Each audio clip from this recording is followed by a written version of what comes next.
Hey, what's up, New Zealand and the world? Lucas Lawman's Kiwi Voice. Thanks for taking the time to tune in once again, whether that is on Facebook or YouTube. I really appreciate you taking the time to hang out with us and join in the discourse that we've got going on in these crazy times. Comment below, share the links here or on YouTube. I'll do my best to answer most of those. Let's keep this communication open. Today we're going to take a look at vaccine passes. So while all of the craziness and the mass distraction going on through the mainstream media around the Ukraine-Russian war is happening, there are obviously domestic issues and other things that are sort of slipping through under the radar here at home and in other countries around the world as well. Now that's not to diminish at all, of course, the suffering and the pain that the people of Ukraine will be going through right now. War is not a good thing. I am anti-war. I'm not saying that any of that from Russia is a good move. However, from the media's perspective, I do believe we are getting saturated with that info. Meanwhile, other things should still be covered, and we're going to take a look at one of those. The vaccine passport system does continue on in New Zealand and some other countries around the world at the same time that it is getting dropped in other countries around the world. Now we're taking a look at an article that I've come across while trawling through all the alternate news media outlets, and it's from The Intercept. Really good independent news source if you want to go check it out. The article is entitled "Vaccine Passes Are Here to Stay, Why Worry?" Why worry indeed. So let's take a look at these things. There's even mention in here of New Zealand. We'll do a little bit of analysis, a bit of a yarn, and together maybe we can figure out what the heck is going on. It's written by Judith Levine, who appears to be quite a good reporter worth checking out. Let's see what she says. Vaccine passports have both been widely accepted, widely lauded, as well as widely derided for various different reasons on both sides of the spectrum. Judith says, concerns about privacy, misuse of digitised biodata, lack of transparency, more info in hands of tech companies, and the state in unknown collaboration is based around the fears that a lot of people do have around this thing. The digital COVID vaccination certificate or passport is a mobile app that instantaneously affirms the vaccinated status, COVID test results, birth date, gender and or other identifiers of its holder. The information is usually mosaiced in a QR code, read by a proprietary scanner and linked to a government registry. Now remember that this article does in fact come out of the States. New York is what she's referencing there, specifically regards the digital COVID vaccination certificate, but of course it applies here. She goes on further to say down the article, New Zealand Prime Minister Jacinda Ardern heralded her country's My Vaccine Pass as the keycard to the kingdom. It's actually really straightforward. If you've got a vaccine pass, you can do everything, she announced, flashing a friendly shark grin. Basically, that's it. So what this says to me is just that use of language that we're getting these days more and more from the government and our authoritative bodies. I mean, really, this was always touted as a temporary measure and something that we were just using as a tool to get through the coronavirus pandemic. But the New Zealand's Digital Services Identity Trust Framework Bill, which we're taking a look at in detail at the moment, it's 60 pages long, it's taking me a while to, tells us that there is more plans afoot to keep these hanging around longer and use it for other reasons. And that's the great fear of a lot of people in the freedom community or those that are just trying to look at these things with a critical eye. However, in response to that, we've got, no, not everybody is as nonchalant as Jack or as gung-ho as the PM, referencing Jacinda. 20 US states have banned the passes, actually banned them, and in the United States they are lucky to have a more varying range of political leaders that actually act on some of these things. Unfortunately, the country of 5 million New Zealanders, we don't have that. Hashtags like no vaccine passports are proliferating on both sides of the Atlantic. And that does actually add to a lot of despair for a lot of people in New Zealand. Evidence supports the detractors' suspicions. Every government introducing a vaccine certification vows that their use is voluntary and no personal information will be held beyond its necessity. That's already proven to be wrong. International bodies, including the World Health Organization, the EU, and the International Chamber of Commerce, are crafting regulatory standards.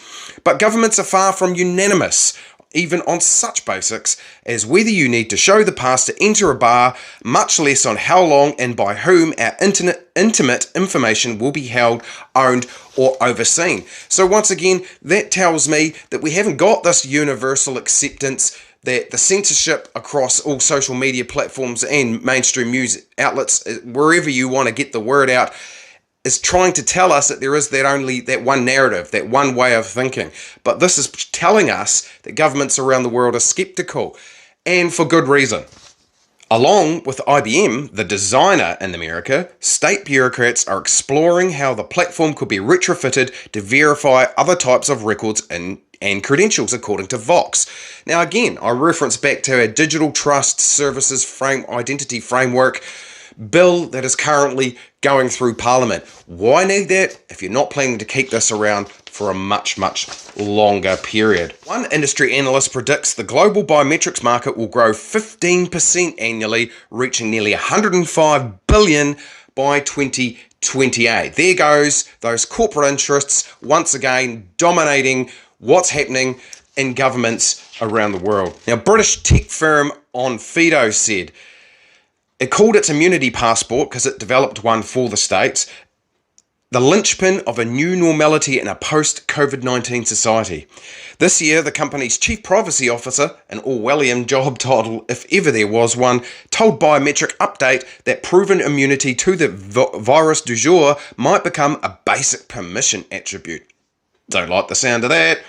A Swedish company has introduced a vaccine certification microchip that can be implanted under the skin.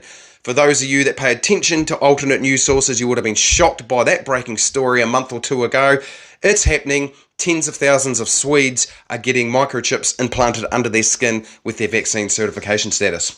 No joke. One of the big societal pushes that have come from this government regards the need for vaccine passes has been the requirement, or the public, or the desire rather, of the New Zealand public to have security and certainty in terms of when they're going into places, so they're not around the dirty, unwashed, unvaccinated.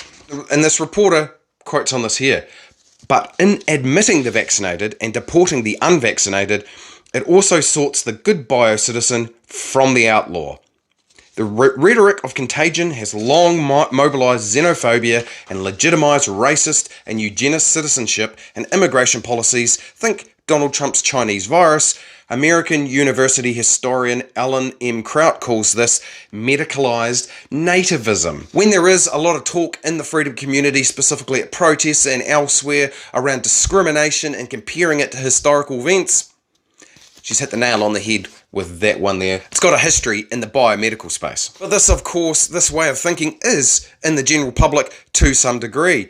Judith put up a poll on her Facebook page for research purposes. One of the answers she got around the vaccine pass was, I'd rather hand over my personal info to some corporation than eat in a restaurant next to the unvaccinated. So it does seep in there, and I've encountered that, as I'm sure a lot of people have in day-to-day life, with regards to some of the discriminatory talk and hateful rhetoric that comes from some people. It's really unfortunate. The vaccine passport embodies the contradictions of the pandemic that birthed it. It guards borders, divides us from them. It also facilitates travel, and travel is an antidote to tribalism.